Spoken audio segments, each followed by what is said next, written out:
देखिए आज की इस वीडियो में हम देखेंगे कि हमारा जो स्टैटिक एनालिसिस है एंड डायनेमिक एनालिसिस है उन दोनों के बीच में क्या क्या डिफरेंसेस है। यानी कि अगर एग्जाम में क्वेश्चन आता है कि what are the differences between the static analysis and dynamic analysis, तो आप किस तरह से उस क्वेश्चन को लिखेंगे, यानी कि उस क्वेश्चन के आंसर को कवर करेंगे। तो देख लेते हैं हम। सो देखिए फर्स्ट जो हमारा डिफरेंस है, detect defect without executing code. और इसमें अगर हम देखें डायनेमिक में तो detect defect by executing the software.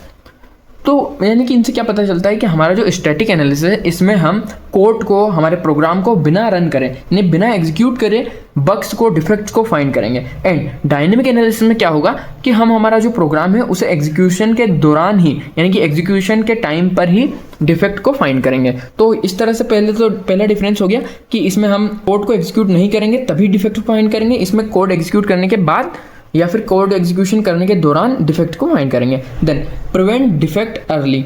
अब अगर हम पहले ही, यानी कि प्रोग्राम को एग्जीक्यूट करने से पहले ही डिफेक्ट फाइंड करते हैं तो यानी कि prevent defect early. And identified and fix defect during execution. Execution के दौरान वही चीज़ें हैं। अर्ली स्टेज ऑफ डेवलपमेंट, ये डेवलपमेंट की बहुत अर्ली स्टेज है। And after code implementation, code को इम्प्लीमेंट करने के बाद डायनेमिक एनालिसिस होता है।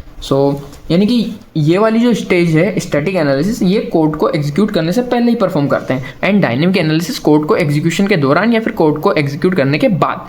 एंड इसके बाद फोर्थ आता है नो कोड एग्जीक्यूशन रिक्वायर्ड। ये हमने पहले ही देखा, लेकिन आप फिर से लिख सकते हैं, ऐसा नहीं है कि आप किसी चीज़ को रिपीट कर रहे हैं। So no code execution required, code के एग्जीक्यूशन की रिक्वायरमेंट नहीं होती है, बिना एग्जीक्यूशन के ही हम इसे परफॉर्म कर लेते हैं। रिक्वायर्स कोड एग्जीक्यूशन, कोड को एग्जीक्यूट करने की ज़रूरत पड़ती है। परफॉर्म बिफोर डिप्लॉयमेंट, यानी कि हमारा जो स्टैटिक एनालिसिस है इसे हम डिप्लॉय करने के, यानी कि डिप्लॉय करना मीन्स हम अपने यूज़र को जब हमने हमारी एप्लीकेशन या फिर प्रोडक्ट प्रोवाइड कराते हैं उससे पहले ही परफॉर्म कर लेते हैं स्टैटिक एनालिसिस। लेकिन डायनेमिक एनालिसिस में क्या करते हैं, परफॉर्म्ड आफ्टर डिप्लॉयमेंट, डिप्लॉयमेंट के बाद हम डायनेमिक एनालिसिस को परफॉर्म करते हैं या फिर कंप्लीशन के बाद, बिल्ड कंप्लीशन। तो इस तरह से, यानी कि डिप्लॉयमेंट के पहले ही स्टैटिक एनालिसिस परफॉर्म करते हैं, डिप्लॉयमेंट के बाद डायनेमिक एनालिसिस परफॉर्म करते हैं। अब देखिए स्टैटिक एनालिसिस क्या है, लेस कॉस्टली, यानी कि ये हमारे पास ही था तब तक ये हमने सारा कुछ परफॉर्म कर लिया, लेकिन ये हमने यूज़र को देने के बाद परफॉर्म किया, ये मोर कॉस्टली होता है।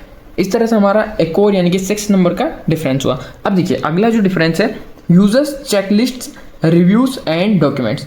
हमारे स्टैटिक एनालिसिस में check lists, reviews and documents का यूज होता है। And users test cases and test data, test cases जो कि टेस्टिंग में यूज होते हैं, एंड टेस्ट डाटा का यूज होता है हमारा डायनेमिक एनालिसिस में। अब इसके बाद अगला आता है हमारा 8 नंबर का कि टेक्स लेस टाइम, ये बहुत कम टाइम लेता है। Takes more time due to execution. भाई सिंपल सी बात है कि अगर हम बिना एग्जीक्यूट करे कोड में डिफेक्ट फाइंड कर रहे हैं तो टाइम कम लगेगा, लेकिन अगर हम एग्जीक्यूशन के बाद, एग्जीक्यूशन के दौरान डिफेक्ट्स फाइंड आउट कर रहे हैं तो टाइम ज़्यादा लगेगा। बस इतना ही था हमारा static analysis and dynamic analysis में डिफरेंस। सो आई होप कि आप लोगों को ये सारी चीज़ें अच्छे से समझ में आई होंगी। And thank you for watching this video.